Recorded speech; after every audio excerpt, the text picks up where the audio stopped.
Okay, let me talk to you about the current stats in the Victoria real estate market.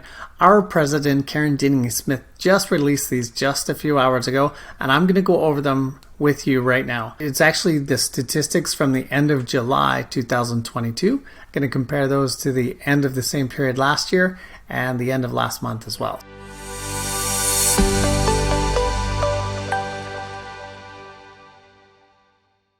If you're a buyer or a seller, you will want to stay tuned, so see how this affects you. Okay, let's just talk sales for a minute right now. Year over year, we're looking at a decrease of 38.9% in sales. Now that's massive, especially if you're a realtor.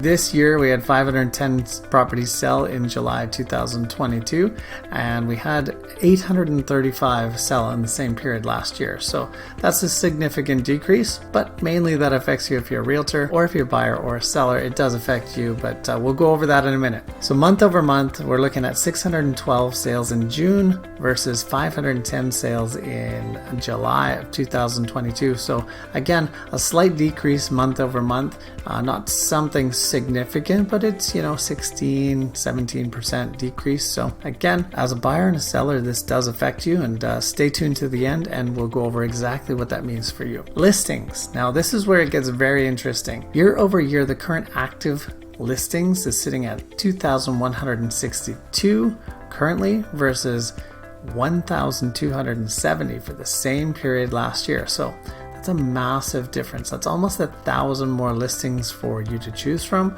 or 1,000 more listings. So as a seller, your competition is increasing. Now, month over month, we had 2,062 listings at the end of June versus 2,162 at the end of July. So really just 100 listings different. But again, the trend is that we're going to see more choices. So sellers, you're going to have more competition.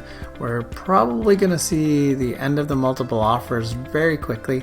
There are still some happening, but there's certainly few and further in between. Now, trends. Obviously, we've got an increase of active listings, which means there's more competition for sellers, and we've got a decrease of sales. So that's really a net accumulation of listings, as well as fewer buyers looking at the same given product. So where we had 20, 30, 40 showings, we're not seeing that anymore. We're getting 1, 2, maybe 3 showings a day. On some hot properties, we're getting a little bit more than that. And again, that's just for the first week of on market. And then you're looking at 1 or 2 showings a week after that. It's dramatically different out there. Now, I wouldn't say that it's favoring either one yet, but it is getting back to normal. What I call normal.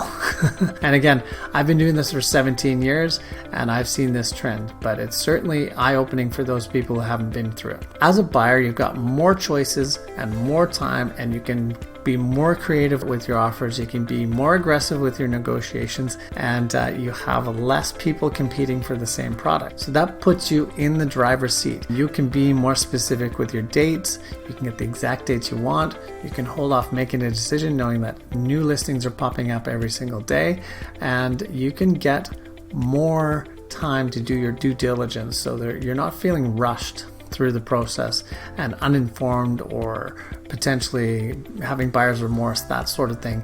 You're getting some time to breathe now. That's how it's affecting buyers. They're still way better than renting. So those people that are buyers, that I am hearing a lot of my buyer pool saying, I'm just going to take a step back. I can understand the thought and the feeling around that, but I would say that the good deals are out there right now. The prices have already adjusted or will adjust. And again, your net benefit to waiting is really negligible. So unless you're some sort of magician and savant, you cannot time this market. You can't figure out exactly when it's going to flatten out or take off or any of that sort of thing. I'm in it day to day, and I have a better insight than most. But specifically as a buyer, the only time you know it's going back up is when it's going back up and you wish you had bought right at the bottom. I would say that the deals are out there to be had right now. If you're not writing offers, you should be at least practicing writing offers and finding those sellers that are motivated. What we've seen also as a buyer is subject to the sale of a home. So what that is it's an old-fashioned term that we haven't used for several years now. But what it does is, if you're a homeowner, you write an offer on your next home, but you put it subject subject to the sale of your current home. And that gives you just so much more freedom and so many more choices. We are seeing properties get accepted offers that way. We're actually seeing those in multiple offer scenarios. So again, times are changing fast, so all the strategies are changing with them. Now, as a seller, if you're a seller and you're exiting the market and you're cashing in, that's one thing. But if you're a seller and you're actually a buyer as well, that's another thing. It all depends on what you want to achieve. I would say, again, we're going back to a normal market where pricing your home to sell is a massive undertaking, and it must be done correctly if you want to succeed and you don't want to leave money on the table. It's becoming more and more important as to who you choose as your realtor, simply because their experience is going to be able to give you advice, and or their confidence is going to be able to, maybe tell you that your goals are not realistic, looking back at your neighbor's house that sold 4 or 5 months ago for multiple offers, over asking price. That's what everyone wants to hear. Don't get me wrong, it's very exciting, but it's really irrelevant what a home sold for 3 or 4 months ago now, because all those statistics are out the window. Those comparable sales don't mean nearly as much as they did when that market was rising, because you could sort of get an idea of what you should be paying for something as either a buyer, or you could be close to the market or even above the market, and in a rising market you'd still be successful as a seller. But those days are gone. As a seller also, you need to, maybe you're a seller and you're buying in the same market, and the benefits to this kind of market again is they could potentially accept a subject to the sale of your home offer, which in the past year, 2, 3 years was not really the case.